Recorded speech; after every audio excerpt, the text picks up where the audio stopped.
You know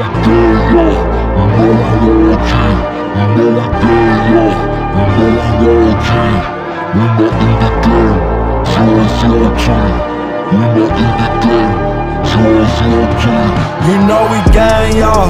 You know we war G. You know we gang, y'all. You know we war G. Lands between was, well, it's easy to interpret the demigods as these incredible forces of nature. They are far from being the strongest. Even in the context of nuking a continent or arresting the stars, there are still entities way beyond that. Some of those at the top may even surprise you. In fact, the strongest entity we know of is not even a god himself. For this list, I am going to exclude the outer gods as their powers are too polluted to make any reasonable rank. It is even stated that a dancing blind man was able to take down and seal away the outer god of rot. So let's look at who's the strongest from what we can confirm. But before we go any further, please consider dropping a like and subscribing. This is a small channel, so any help you can offer would be greatly appreciated. Thank you for being awesome and enjoy the video. Ranking number 5 on our list is Malik, my dog, Malik. That's my dog right there. There is little surprise here. All the demigods feared Malik beyond anything else, and for a good reason. Wielding the power of death and death puts his power in an interesting prospect. Despite being sealed away, the power of death is surprisingly omnipresent in Elden Ring. Its influence. Am I weird? Like, when I was playing Elden Ring, I was like, if there's anything I wanted to wield, like rot, blood, anything, I wanted to wield death. Like I really wanted to wield death, but like the death weapons were ass.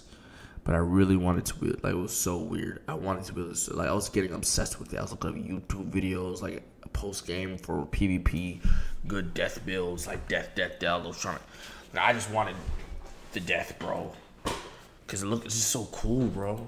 While contain a spread beyond the wild and ever-growing scarlet rot. Does this not look raw, Chad? What? Reaching across the world, Malik not only be able to. This is my vibe. Wield this power. This is my vibe. To contain the majority of it.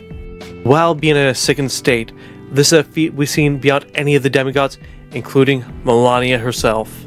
This is a beast, and we are beyond lucky we only had to fight him while he was weakened. Speaking of death, an honorable mention is going to be Godwin, the Prince of Death. This is due to the death blight taking over the lands between as a whole, growing and affecting everything we've seen around it, and even infecting the Earth Tree at its very roots, even corrupting his beloved friend and the divine dragon, Fortisax, one of the mightiest of the ancient dragons. I love this nerd.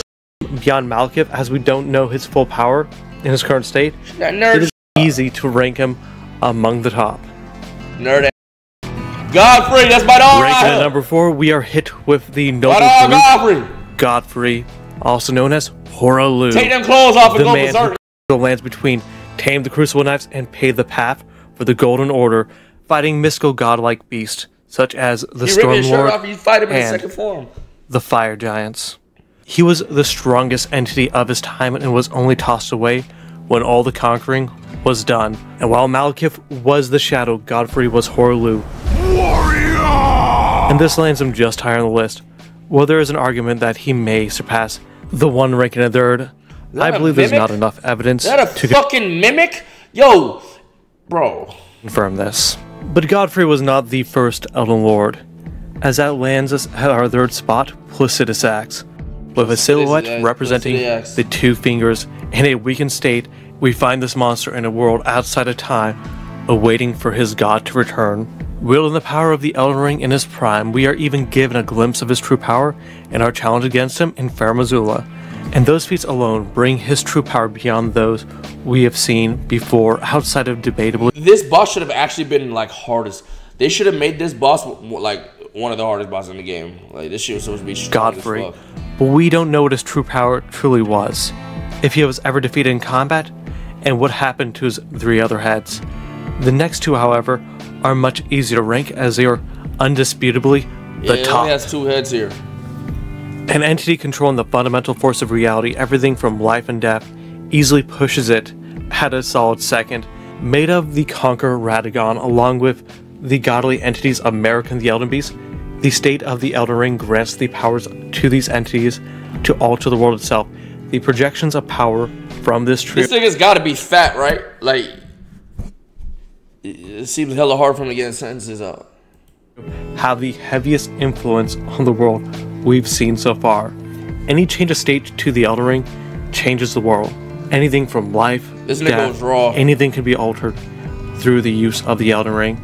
And while of course every entity in the game is far from their prime, this one was outright shattered and still gave one hell of a fight. It is hard to believe that any entity could challenge this force within its prime, but there was one. And this one ranks number 1 on our list, as it was an existential crisis for the Golden Order when it emerged. Grand Sax. You know that huge dragon you climb on top of in Lindell? Yeah. That's him. And his actions were devastating. As a result of his attack, it prompted war against the ancient dragons. How can I say he's the most powerful entity if we got the reality warper over here? Easy. His attack on Lindell was an attack on the Golden Order and the city during its prime. And You freak ass nigga. Okay, you put me on game, nigga. All right, so Millennia and